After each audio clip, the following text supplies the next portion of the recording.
Out upon the water. Hillsong fue sinónimo de adoración moderna.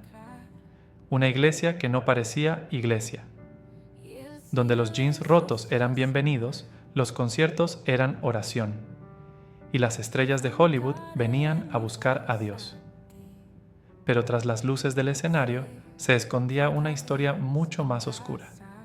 Esta es la historia de cómo cayó uno de los imperios cristianos más grandes de nuestro tiempo, Hillsong. En 1983, Brian Houston y su esposa Bobby fundan Hillsong Church en los suburbios de Sydney. Al principio era solo una iglesia más entre miles, pero Hillsong tenía algo diferente, una poderosa combinación de música profesional, carisma pastoral y marketing moderno.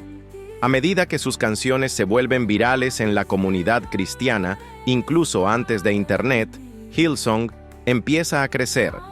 En los años 2000, Hillsong deja de ser una iglesia local para convertirse en una red global de iglesias en Londres, Nueva York, Buenos Aires, París, Ciudad del Cabo, Sao Paulo, etc. En su apogeo, Hillsong tenía más de 150,000 miembros en todo el mundo y generaba decenas de millones de dólares al año. Años antes del éxito, el padre de Brian Houston, Frank Houston, era un predicador pentecostal en Nueva Zelanda y Australia. En 1999, se revela que abusó sexualmente de menores durante su ministerio. Lo devastador no solo fue el crimen, sino que Brian, ya líder de Hillsong, encubrió los abusos durante años. En vez de denunciar a su padre, trató de resolver el asunto en privado, incluso ofreciéndole dinero a la víctima para que guardara silencio. En 2021, Brian Houston fue acusado formalmente de encubrir los delitos de su padre y enfrentó un juicio en Australia. En 2010, Hillsong abre su sede en Nueva York y pone a cargo a un pastor poco convencional, Carl Lentz, joven, atractivo, tatuado, con ropa de diseñador. Predicaba con el lenguaje de un influencer y no de un sacerdote. Fue él quien bautizó a Justin Bieber y se volvió consejero espiritual de varias celebridades. Su éxito fue tan grande que muchos creían que Carl era el futuro sucesor de Brian Houston.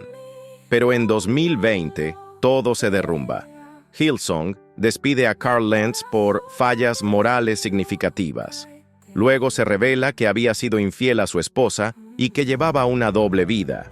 La amante de Lentz, Ranin Karim, habla públicamente y describe una relación secreta, manipuladora y llena de contradicciones religiosas. Tras su caída, varios exmiembros de Hillsong NYC comenzaron a hablar de acoso laboral, abusos espirituales y encubrimientos sistemáticos. En 2022, el documental Hillsong, A Megachurch Exposed, lanza una bomba.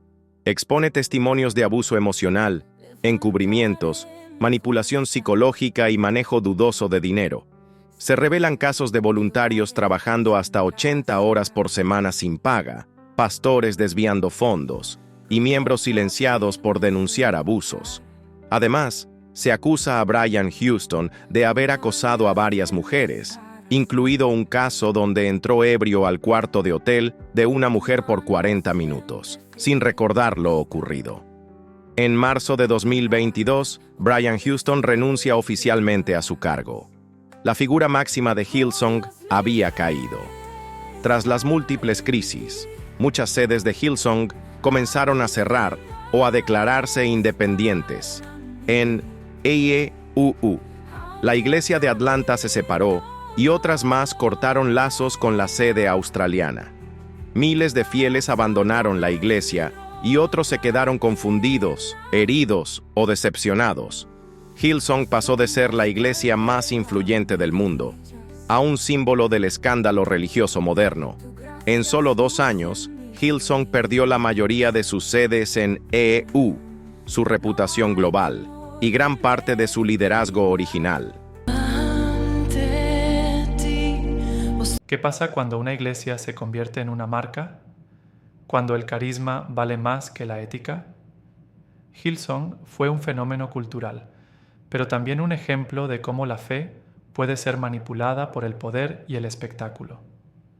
Esta no es solo la caída de una iglesia, es una advertencia para todos los que confunden lo divino con lo viral.